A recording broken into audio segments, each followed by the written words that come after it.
Well, hello, everyone, and thank you for being here this morning. Today is truly a historic day for Mississippi. It's historic because we will be finalizing the single largest economic development project in our state's entire history, a $10 billion private sector investment by Amazon Web Services that will create 1,000 high-paying, high-tech jobs in the great state of Mississippi, here in Metro Jackson area. This project is a tremendous win for the entire state, but it's particularly a huge win for the entire Metro Jackson area. It brings high-paying, high-tech jobs to our community. It's the type of investment that helps attract other companies to our state as well. We'll be seeing the positive impact of these jobs and this project for years and years to come. And I'm glad we're here to finalize our piece of this today. The true impact of this momentous moment will not just be the dollars invested, but the countless Mississippians who will have the opportunity for a higher paying career. At this very moment, there is a parent looking for a new job, there's a student wondering where the future will take them after college, and there's residents of other states who are looking to move and watching this history-making moment saying to themselves, we just should look at moving to Mississippi. They may not know it just yet, but one day they will comprise the future workforce that will staff these 1,000 high-paying, high-tech jobs. And they will be able to better provide for their families because of today's announcement. And in doing so, they will not only improve their own lives, but they will also improve Mississippi. That's the real-world impact of this record-shattering private sector investment.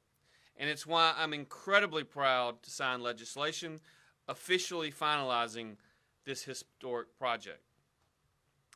But before I actually do what we're here to do, which is sign the legislation, I must acknowledge the fact that finalizing this project took many hands. And I'd like to once again offer a few thank yous. First of all, to Lieutenant Governor Hoseman, Speaker Jason White, and the entire team in the Mississippi Capitol. Your leadership over the last 2 weeks has been incredible and critical to the success of these record-breaking economic development projects. Thank you to all of our members of the Mississippi Senate and all the members of the Mississippi House for stewarding this legislation through your various committees. The fact is that what we've seen the last couple of weeks, and specifically what we saw on Wednesday and Thursday, it doesn't happen like that in every other state. Now, I'm not saying anything about anybody else, but what I'm telling you is in Mississippi, when we work together, we can accomplish amazing things. And the message that we send, not just to our friends who have made the decision to invest in Mississippi, but the message that we send to the world is that Mississippi is open for business. I also want to thank Executive Director of the Mississippi Development Authority, Bill Cork, and his entire team. The fact is, they've worked tirelessly for many years, not just on this specific project, but on many projects that are bringing record-breaking and record-shattering capital investments in the metro area, but quite frankly, in every single region of our state.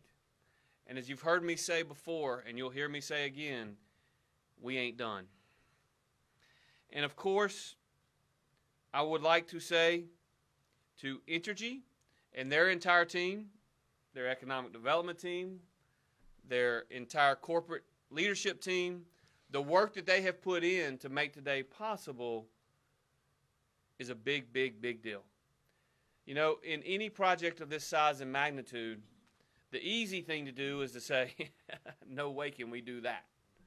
But when you attack something with the attitude of, it is not a matter of if we can do it, it's a matter of how we figure out how to do it, days like today happen. And then finally, I'd like to personally thank the entire team at Amazon Web Services. To Roger, Shannon, Shelby, Preston, Carissa, and your entire team, thank you. Thank you. Thank you. And I mean that on behalf of all 3 million Mississippians who elected me to this office. Your historic investment in our state represents a generational economic opportunity for Central Mississippi and our entire state.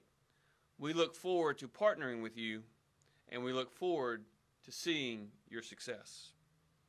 Now, with that, let's actually do what we came here for.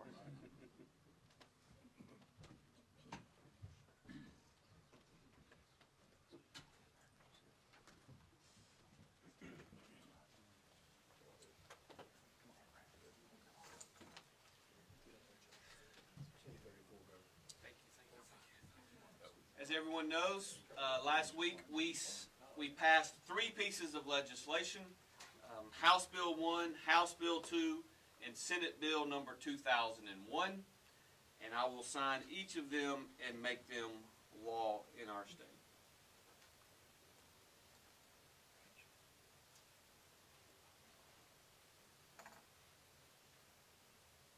Today, I believe, is January the 30th. Probably important that I get that right.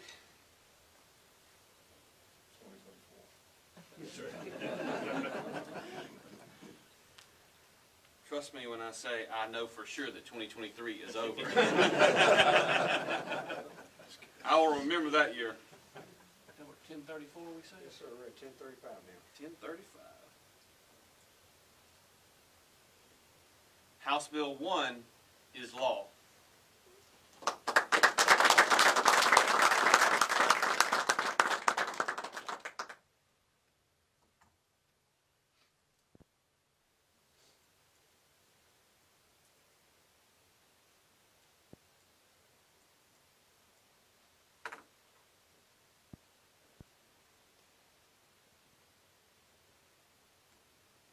House Bill 2 is now law in the state of Mississippi.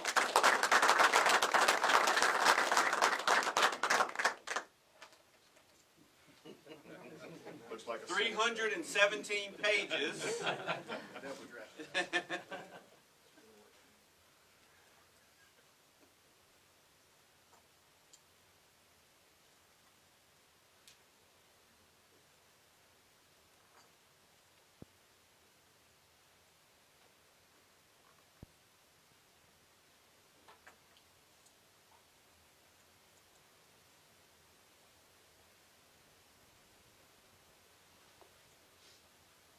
Senate Bill 2001 is now law in the state of Mississippi.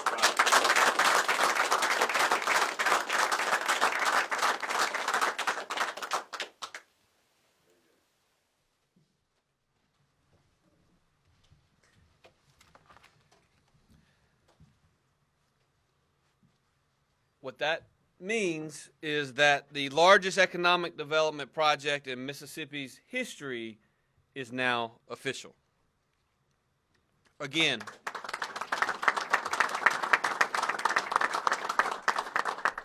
it's an absolute great day to be a Mississippian, and it's great for all of our citizens, and I'm so proud of all of the work that has gone into making today possible.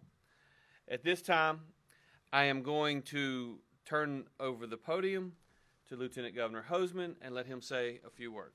Governor? Emphasize few. Thank you, Governor.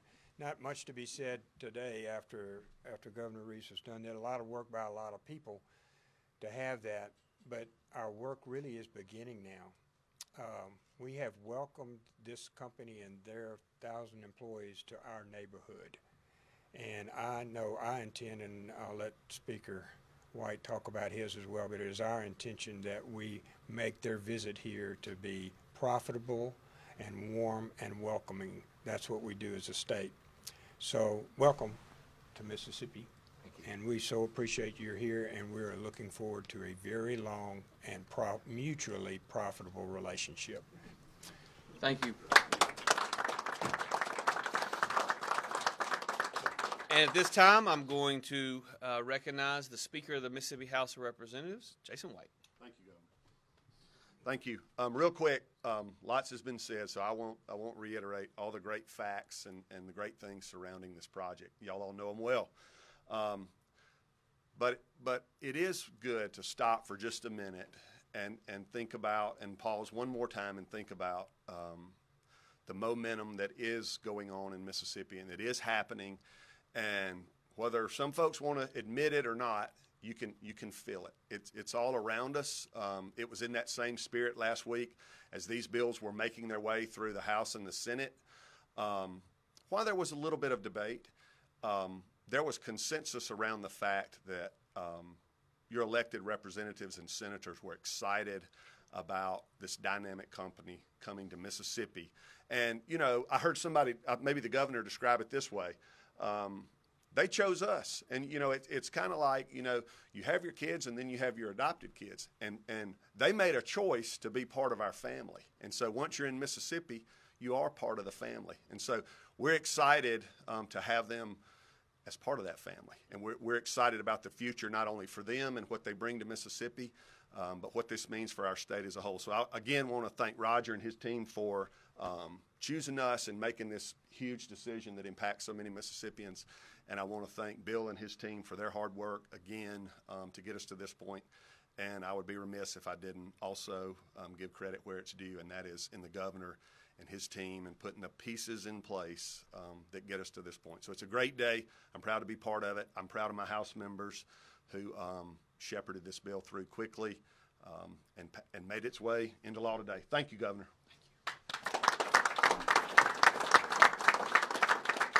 Thank you, Governor. Thank you, Mr. Speaker. Now, you've heard a lot from us politicians over the last few weeks. So probably you've heard too much from us politicians over the last few weeks. But at this time, I'd like for you to hear from the folks at Amazon Web Services who have made the decision to make this record-shattering $10 billion private sector investment. I'm going to invite AWS's Director of Economic Development, Roger Weiner, and Vice President of AWS Public Policy, Shannon Kellogg, to say a few words. So, Roger, Shannon.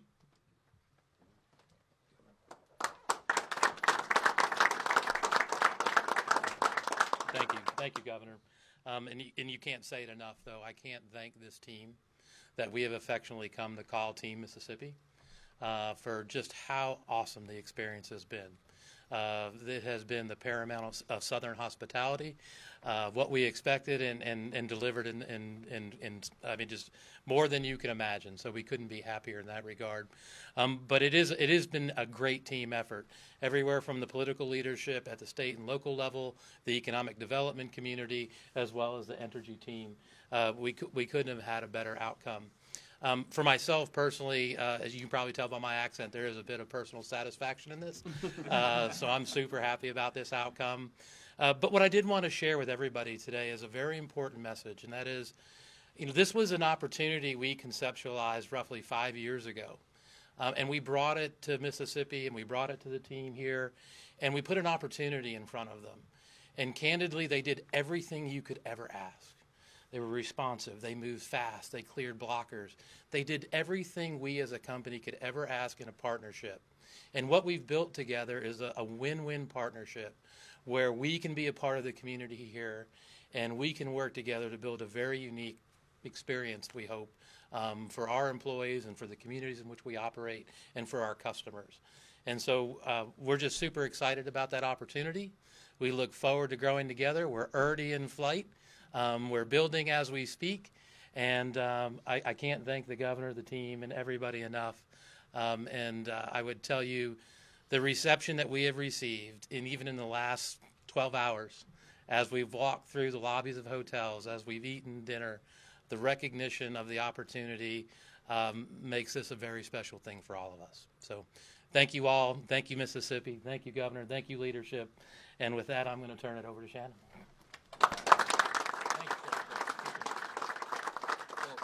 Thank you very much. And as you can tell from Roger, we're really excited about being here. Amazon has been here now for a number of years with investments in our retail business. And for those of you who have been tracking what we've been doing in the energy sector, we've actually got 6 utility-scale renewable projects here in the state, so it makes us the largest corporate buyer of renewable energy in Mississippi. We're actually the world's largest corporate buyer of renewable energy, and so we're really excited about building on those investments that we've already put in place here in the state with this record-breaking project. We're super excited about the direct job creation, 1,000 new jobs with this $10 billion investment. And we're excited about all of the indirect jobs, the electrical workers, the construction workers, the small businesses that are going to benefit, that are providing services into our workers, but also providing supplies into our business. And so we're really bullish about Mississippi, and we think there's a lot of growth potential here. The other thing I'll say is that we at Amazon and at Amazon Web Services, once we start investing in a place at this magnitude, we become a part of your community, and we want to be a good member of the family. We want to be a good citizen in your community, and you'll see us very active in training and other programs, and so stay tuned for more of those things. I want to thank the governor, the lieutenant governor, the speaker, the entire leadership for being just fantastic partners. As the governor alluded to, the ease of the process here doesn't always happen everywhere else. I run the Americas, and so I'm in a lot of different places for the company. And boy, it's been really easy here in Mississippi, and we feel very, very welcome. And we just can't thank you all enough for being great partners, and we're excited about getting going. And I also want to thank Roger and his team. Roger has put a tremendous amount of work into this project for 5 years now, and I want to thank him for his vision and commitment. Thank you very much.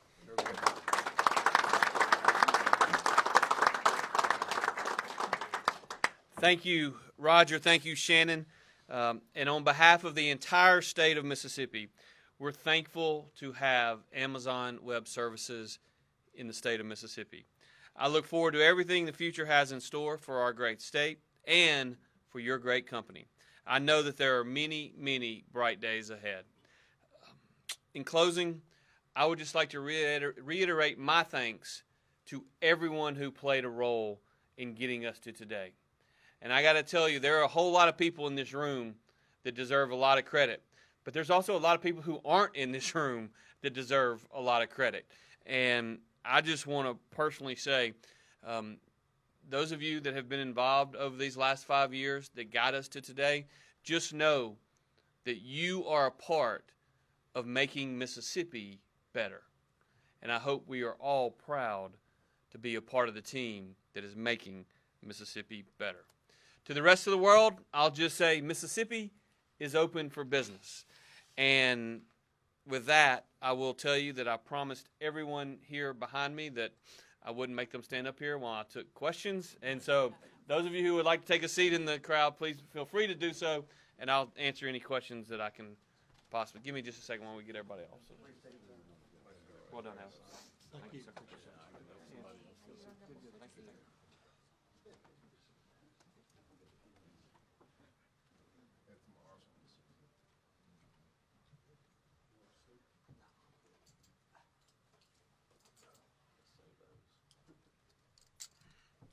Okay, with that, I'll answer any questions. Scott, you had raised your hand an hour ago, so I'll go ahead. Okay, find out details. Can you speak to what the state is investing in this deal? Proportionally, obviously, it's small compared to what the return is, but could you speak to that and what the state is putting up?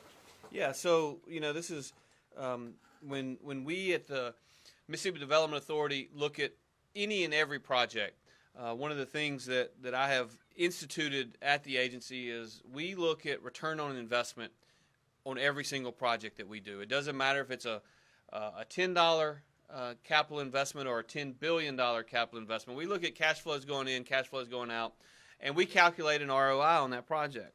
What I will tell you is in this particular project, there actually is very little direct state money going into the project.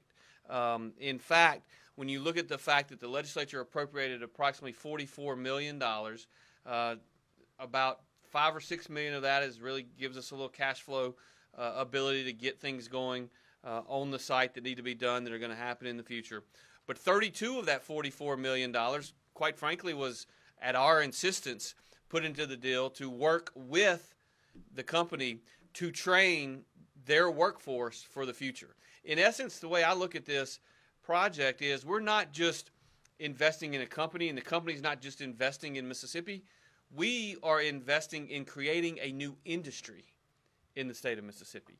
Many of these jobs that are going to be created, they're going to be filled by Mississippians after the construction phase is over, by the way. And just so you know, when we do ROI on these projects, we don't take into account any of the ancillary benefits. We don't look at the construction jobs. We don't look at the revenues. We just look at each individual deal and make a decision. Now, all those other benefits happen, and they're real, and they mean huge, huge things for the city of Canton. They mean huge things for Madison County. When the utility when Entergy invest in ensuring that this power exists by investing in their facilities, say in Washington County or other counties, those billion-dollar investments mean huge things to those local communities.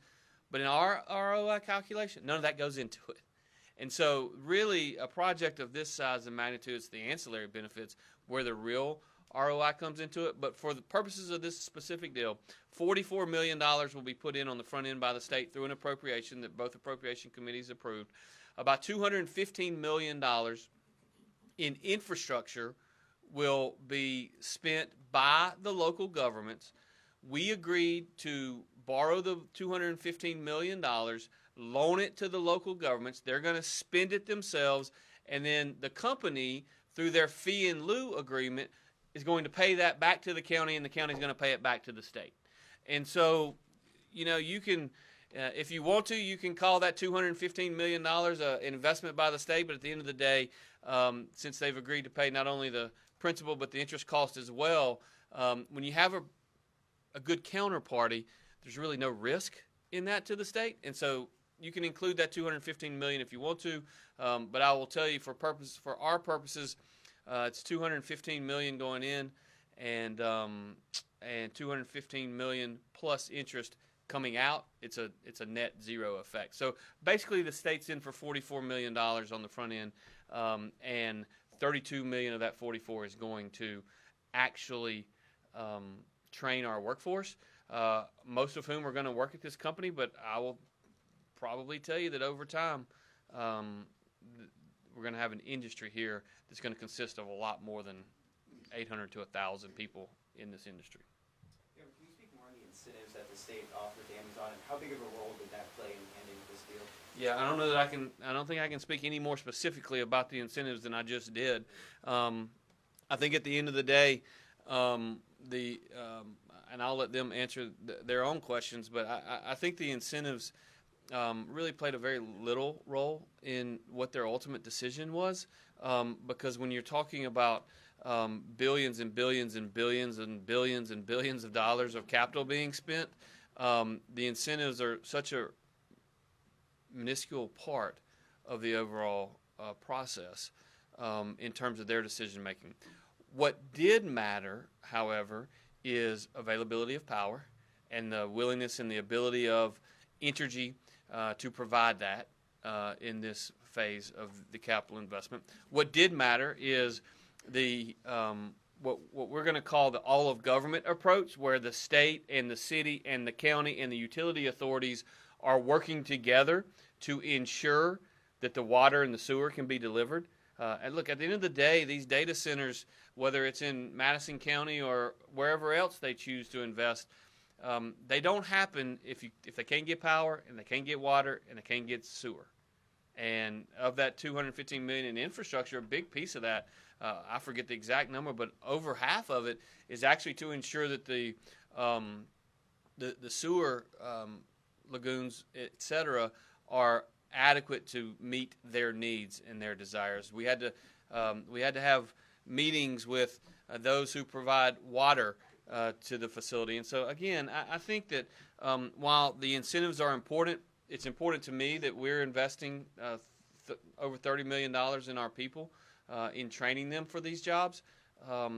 I think at the end of the day, if you really look at the percentage of the overall deal, I think it's probably going to end up being less than 1/10 of 1% of the actual deal. Is not. It's important, but I think in the decision-making process, it's pretty far down. And by the way, that's not unique. The other thing I'll just mention, and this is where I'll give a lot of credit to the legislature. There are a lot of places that can ultimately deliver the power and the water and the sewer, but in most places, that's 5 or 10 or 20 or 30 years out. And so speed to market is critical. And what we've been able to do is sit down with the company, with our partners, figure out exactly what they need, and then, as I've said repeatedly, part of our job is to recognize, number one, recognize where the speed bumps are, and number two, knock those down. And I think in a project like this, that's what our team has been successful at. And nowhere and in no specific day can you look where that was more apparent than last Thursday, when we literally had a special session that began at 9:30, and we had a press conference by 3 o'clock or so that afternoon when these incentives were put forth and approved by our legislature. And by the way, by huge bipartisan majorities in both the House and the Senate. I think we had 1 no vote in the House and 1 no vote in the Senate. And again, you've heard me say this, but it's really hard to convince 121 members of the House and 51 members of the Senate and the governor to agree that today is Tuesday. Okay? And we were able to get that agreement. And again, that's because of the leadership of Lieutenant Governor Hoseman, Speaker White, and the entire team that we were able to do that. And look, you know, I take a lot of pride in that, because there's a joint team effort that's going to pay huge dividends in the future. Yes, sir.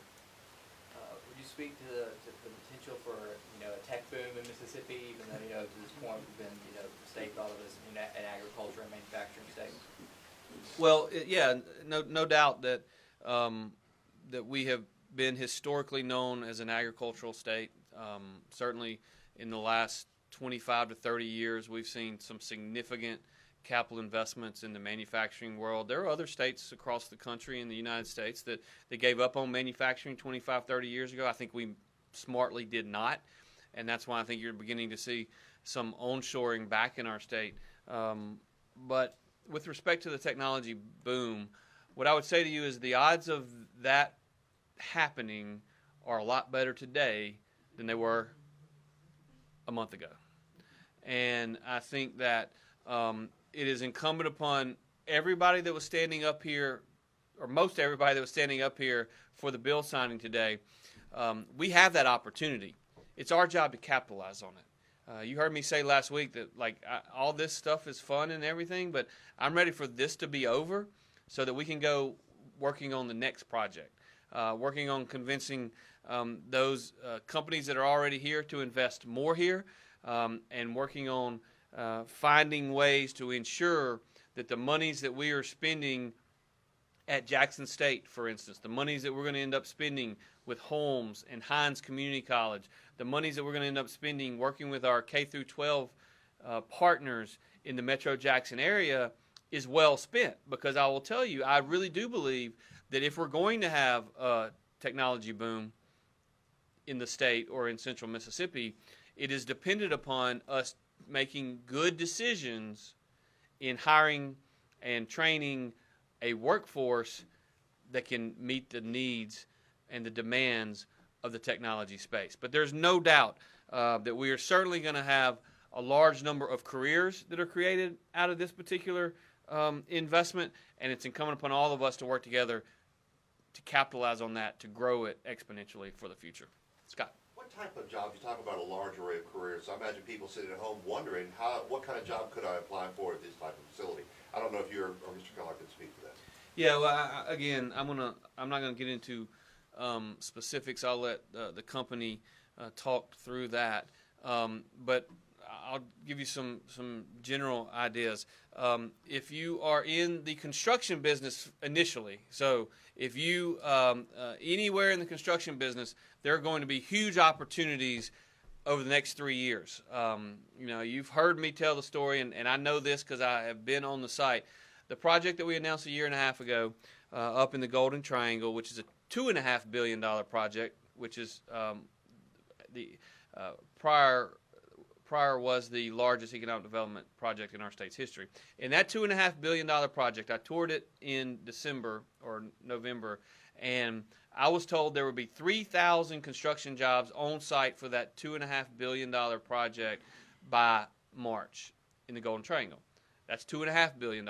The commitment here is 4x of that, and I will tell you that the speed with which they want to get rolling over the next 2 to 3 to 4 years is similar to that particular project. And so while I can't tell you with certainty if there are going to be 3,000 construction workers on site or 6,000 construction workers on site or 12,000 construction workers on site, but I can tell you with certainty it's going to be a bunch. And so if you are looking at the next 3 to 4 years and you are anywhere in the construction trade, everything from architecture to engineering to plumbers, you got great opportunities ahead in the next 3 years. But that is in the initial phase. That is in the construction phase.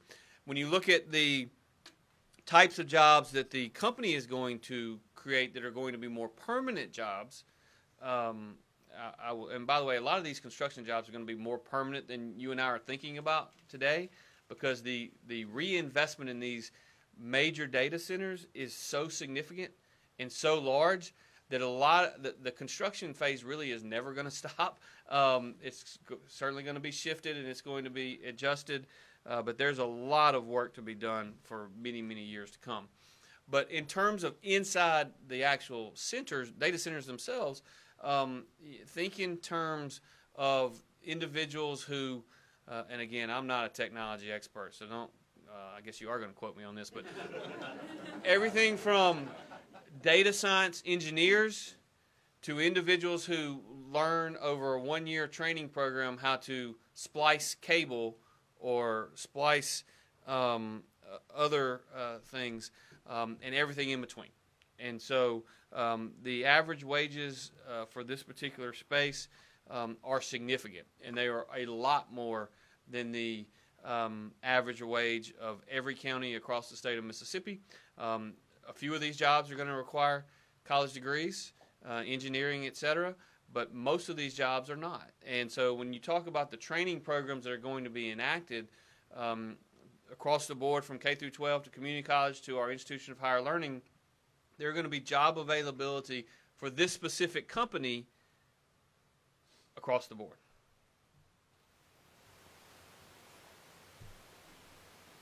Any other questions? Timelines. What kind of timelines are you looking at here? Yesterday. Yeah, I know. I mean, literally, the reality is that the timeline on this particular project,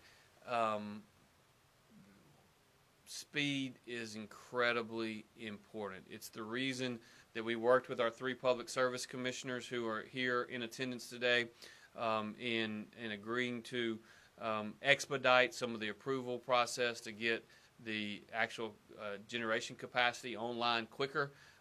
The fact is there have been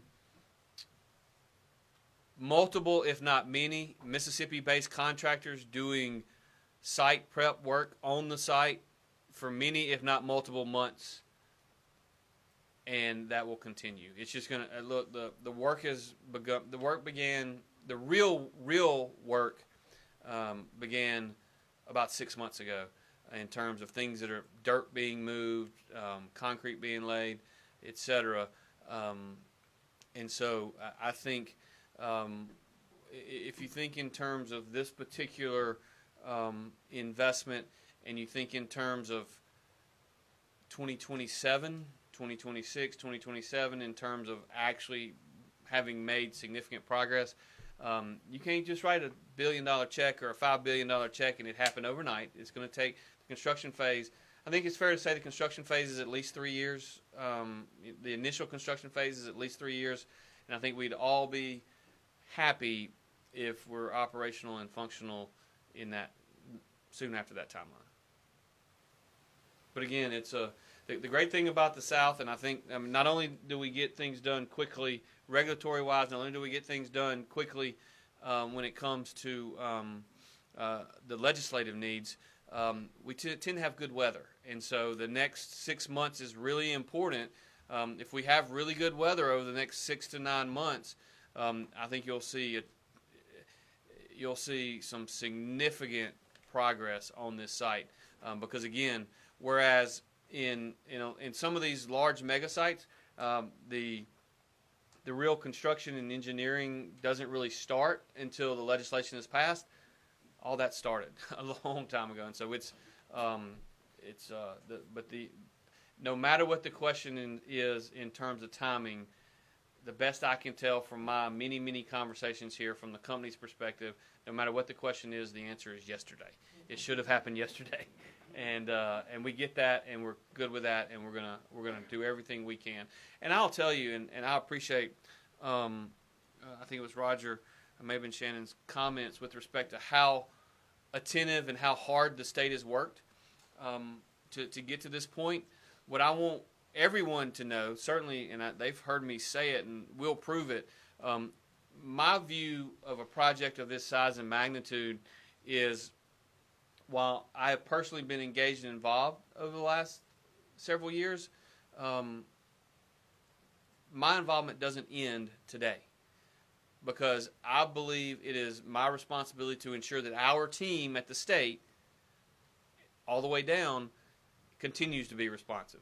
And so while we're going to start chasing the next deal yesterday, we're going to continue to have regular conversations, regular calls with the company, and make sure that we are meeting their demands and their needs to meet their schedule.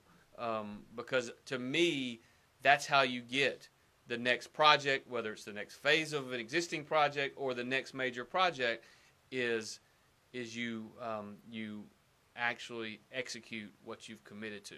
And I think you would, if you talk to anyone else who has made a major capital investment in our state, they're pretty shocked to get a call from the governor 6 months later just to say, tell me how it's going, let me know what you need, if anything. But that's what we do, and that's the way we do it. And we do it regularly, and we do it on regular intervals, and we'll continue to do so.